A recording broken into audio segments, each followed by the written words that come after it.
Today I am going to be replacing the rockshaft seals on this white 270 for the 3-point lift arms.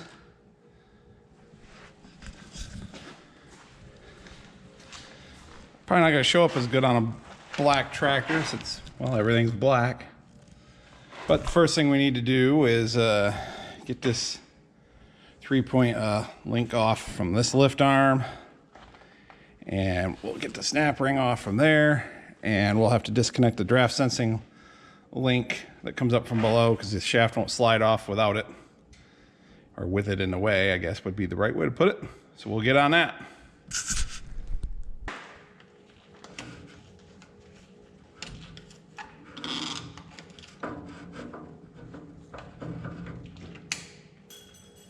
Do you see where that went?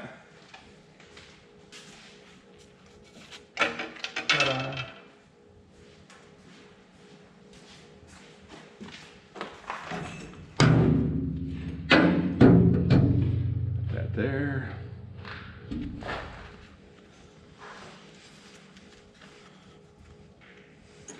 This is spring loaded, so it's going to want to fight.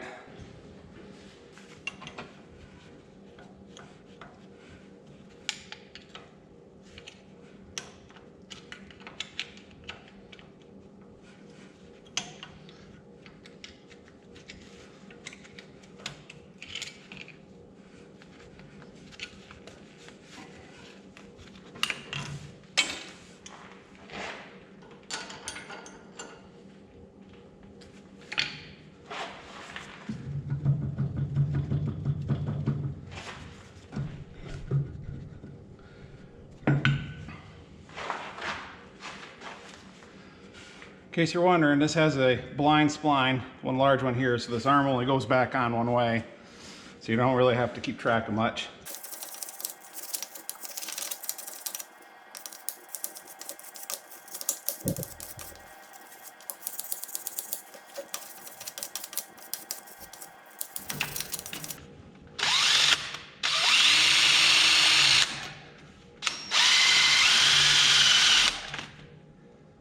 Wow.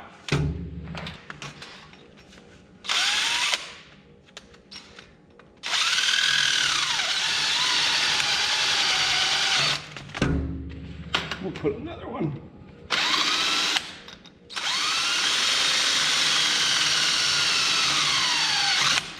Right there.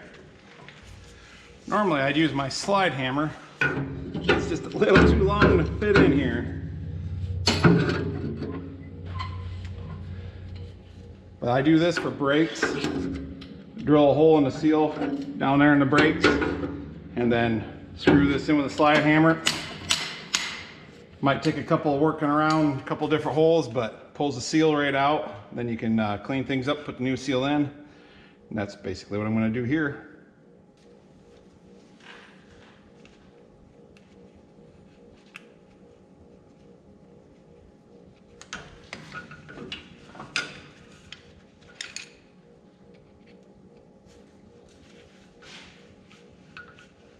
That's tighter.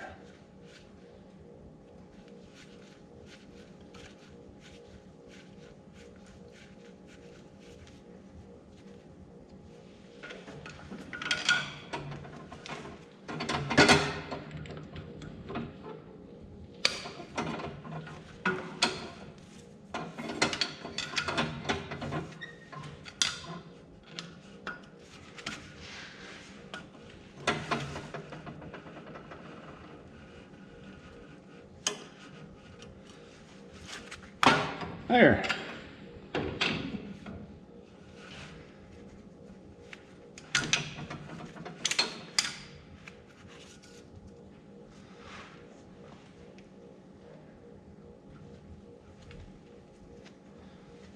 The old seal had this dirt had worked its way in there. Rubber feels really soft. It was more of a seeper, but thought I'd go ahead and do it. I've wrapped the shaft with duct tape just to make the seal slide over a little smoother. not catch up on those splines. The splines are slightly smaller on the seal surface, but a little extra insurance, I guess, hopefully. My new seal. I've got grease on the lip, so it slides easier, and aviation, Permatex aviation goop on the outside to make sure that seal's good.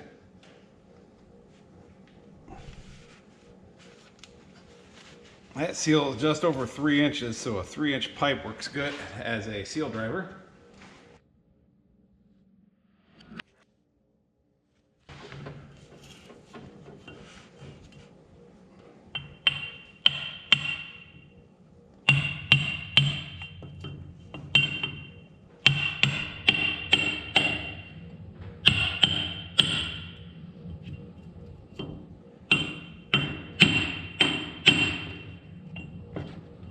This pipe's a little bigger than that, but I'm making it work.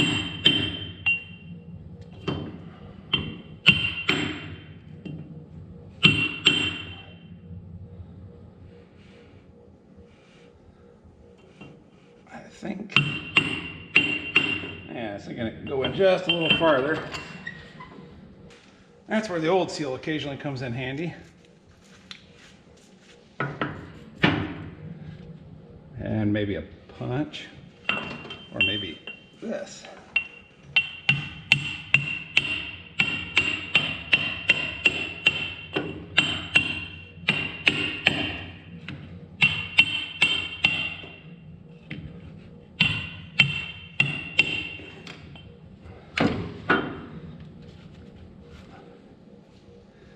There, that got her countersunk a little bit.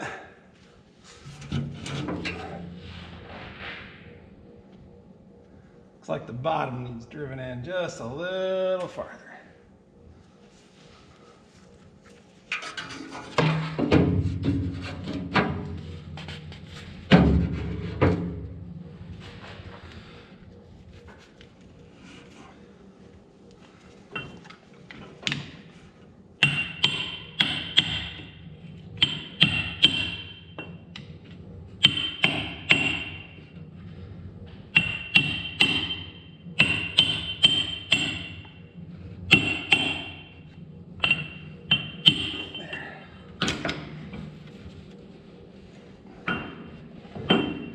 It must be in there. There it goes. There, it felt like it bottomed out the whole way around.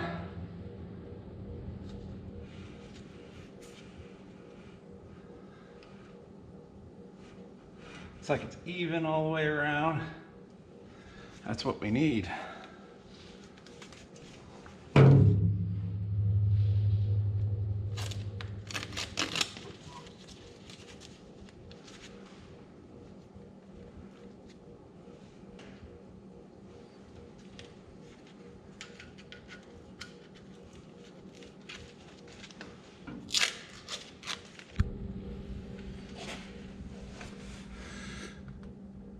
As you can see, it's in place. It might be in just a little farther than before. Just a little grease showing through there. But a little farther in ain't bad because a little less corrosion in there. We're ready to put the arm back on now.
It's a slow spring loaded, but it's spring loaded. Let's get that there.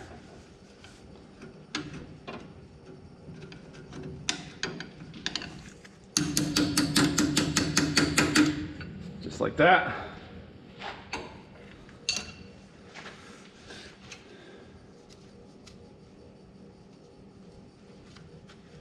Cotter pin back in. Put the E-clip back on. And boom, she's done. Just got to do the other side now. This procedure works on pretty much all the Olivers and Whites with 3-point hitch. Different shaft sizes for bigger tractors, so different seals. 1600, 1650, 1655, and 270 are all the same as this. And so they would take the same seal. But do consult your parts book to make sure.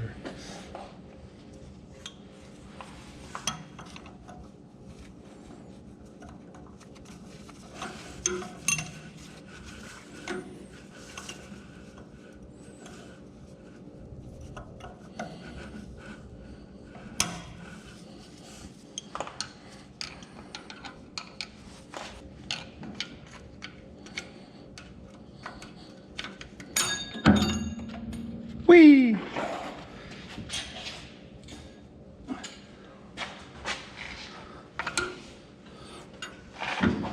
I'm thinking I'm gonna have to remove the PTO lever and ooh, this one's tight.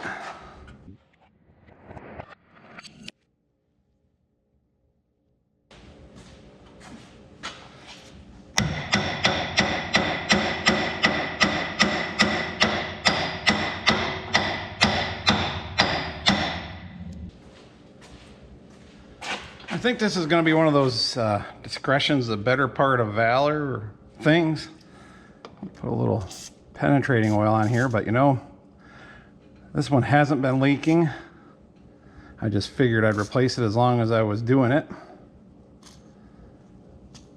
But if it's going to fight me that much, well then maybe it just doesn't need to come off. Sometimes it can be tough like that. When I restored to 1655, all I could figure was it was the shaft was twisted a little bit in the splines, because I finally had to take the top cover off and pull the shaft with this arm out and put it into press, and even then I had to heat it and it wouldn't go back on. I switched out the shaft with a used one I happened to have around, and the arm off the 1655 slid right on and off that shaft. So I figure the splines were probably just a little twisted and fighting the arm on and off. And put some more penetrating oil on there just to soak in and free that up. The nice thing is if they do get leaking, everything gets oily and works its way through, and generally they loosen up, but not always. And that's how you fix one that isn't leaking. You leave it alone.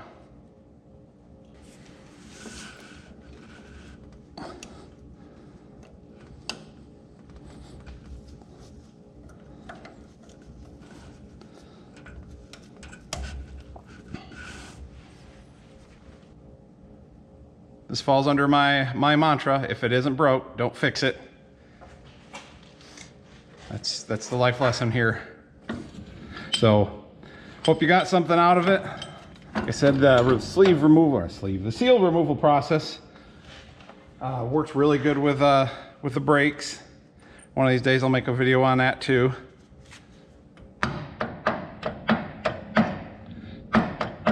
Just tapping this E-clip back on. And this side's all back together. So hey, I appreciate everybody watching as usual, and we will see you in the next one.